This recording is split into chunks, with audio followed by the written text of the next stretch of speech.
Słuchasz podcastu Angielski z Konradem. Nowe odcinki każdego tygodnia. Jeśli chcesz popracować nad płynnością, nabrać odwagi do konwersacji, skorygować często popełniane błędy bądź poznać skuteczne metody nauki, ta audycja jest dla Ciebie. Remember, you're not at school, so chill out, kick back and enjoy yourself. Let's begin. Witaj w kolejnym odcinku. Zanim zaczniemy, pozwól, że pokrótce przypomnę, jak możesz wykorzystać mój podcast. Jeżeli czujesz się pewnie ze swoim angielskim, wystarczy, że przesłuchasz audycji. Dla tych z Was, którzy potrzebują odrobiny pomocy, pamiętajcie o notatkach do odcinka. Zatrzymuj podcast, przejrzyj notatki, w razie potrzeby powtórz nagranie. Zapisz się do newslettera za pośrednictwem strony angielskiskonradem.pl, by otrzymać natychmiastowy dostęp do notatek z tego i wszystkich poprzednich odcinków. Dostaniesz również powiadomienia o nowych odcinkach.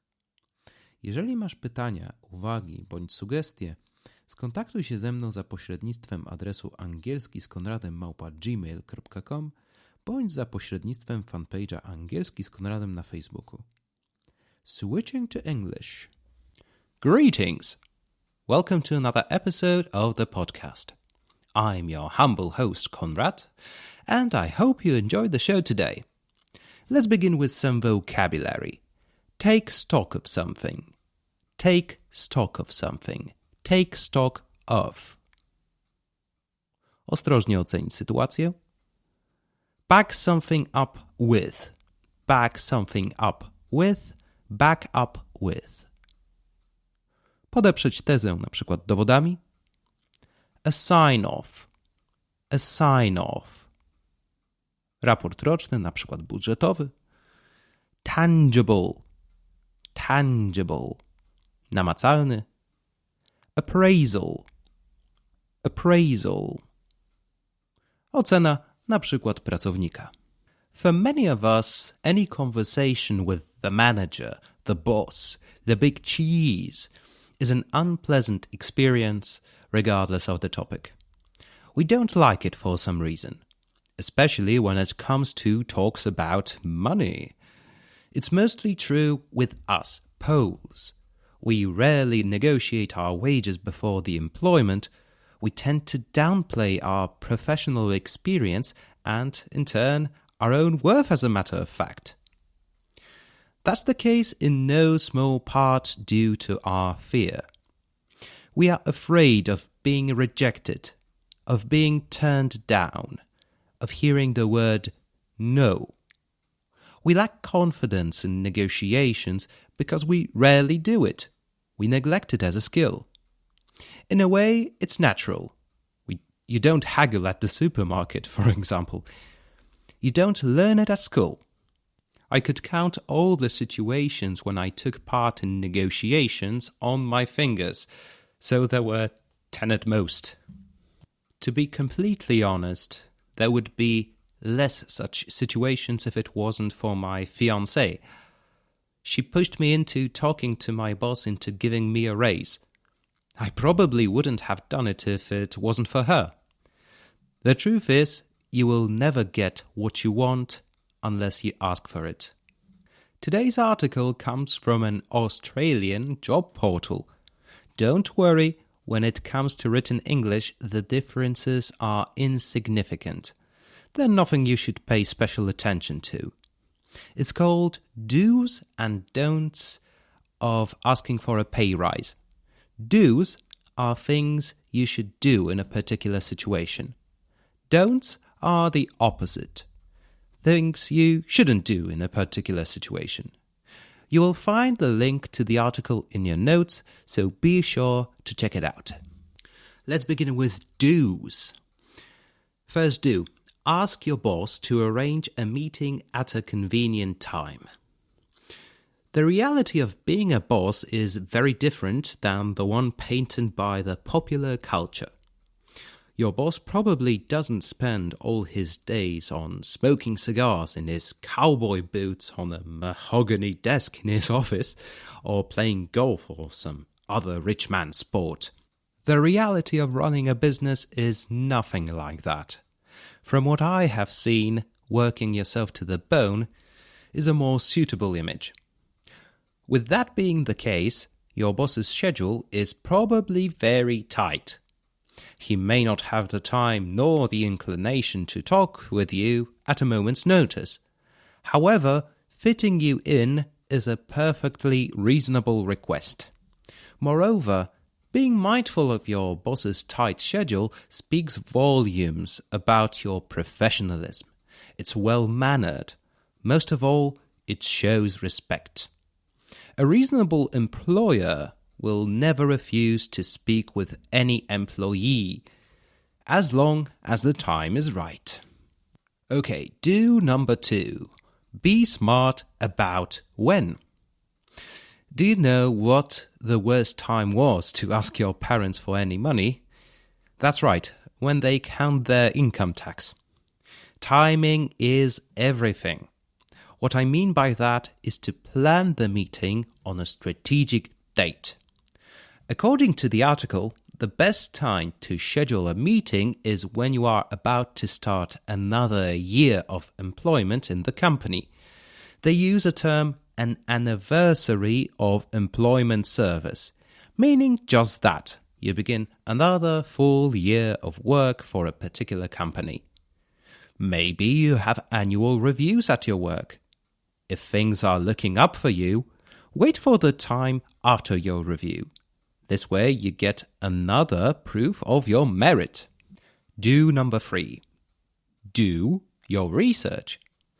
You should look into how much your work is actually worth on the market. Do a quick Google search and check whether people doing the same job you do are earning more, less, or the same amount. Read into companies' financial reports if possible. If they look promising, there's no reason not to ask for a raise. If the budget looks like a shoestring, meaning it's very tight, very thin, if the company struggles to make ends meet, nobody in their right mind would make such an investment. Take a research into the meeting. Your boss is probably aware of the situation of his own company, but let him know that you are aware as well. Do number 4, probably the most important do of all do's, justify your pay rise. It's essential to make your case clear with facts. Nobody, not even your boss, can question facts. Show your work, your accomplishments so far, what impact your work had on the company's standing, financial impact being the most preferable. Collect as much tangible evidence of your positive influence on the company's standing as possible, such as any appraisals you may have gotten, customer reviews, and that sort of thing. Demonstrate that your performance is deserving of a raise. Give your boss something substantial, such as a calculation of revenue you brought to the company thanks to your efforts. Do number 5. Give something in return. You scheduled your meeting, gathered the evidence of your hard work, pictured the course of the conversation in your head. Finally, you should consider what is your boss getting from giving you more money. Give your boss an insight into the foreseeable future, your goals in the company, be it long-term or short-term, how you will make it worth his while. Maybe you can take up more important, more demanding, more responsible work. Such a move rightfully makes you look like a loyal employee in the employer's eye, because it shows that you tie your professional future with the company. It makes you more of a valuable asset. Giving you a raise is an investment that will pay off in the future. All right, that's it for do's. Let's move on with don'ts. First don't ask for money straight away. Asking for a raise straight away is a sure way to get turned down immediately with a single word. Why? Why should anyone give you more money? And no, because I deserve it won't be considered a valid point, even if it surely is the case. It makes a lot of sense if you think about it for a second. When you are meeting someone you like, a date, do you ask about the prospect of making babies after a few meetings? With money, as in love, you need to be savvy and courteous. Treat getting a raise as a process. In most cases, it won't happen right away. That's why, as I said earlier, timing is very, very important. After you have showed your achievements so far, projected your foreseeable future, schedule another meeting after a few weeks or months. That depends on whether you achieved what you had vouched for. Then it's time to talk about money. Don't number 2. Don't threaten to leave if your expectations are not met. If you present your case as an ultimatum, you will get what you ask for. You will get fired, just like that. Remember that you are asking for a favor, and if your favor is to get sacked, go right ahead. You know who uses such threats to get what they want? Babies. Small babies threaten their parents they will burst into tears unless they get what they want. Buy me this toy, or that chocolate bar, or that snack over there, or else I will cry. Wah! You behave like a baby, you will be treated like a baby. Asking for a raise isn't an all-or-nothing type of situation. Most people need to build up more courage to do it, but it's not a suicide mission. You want to present yourself as well as you can. Using empty threats to get what you want makes you look like an arrogant jerk. It will only get you out the door. Don't number 3.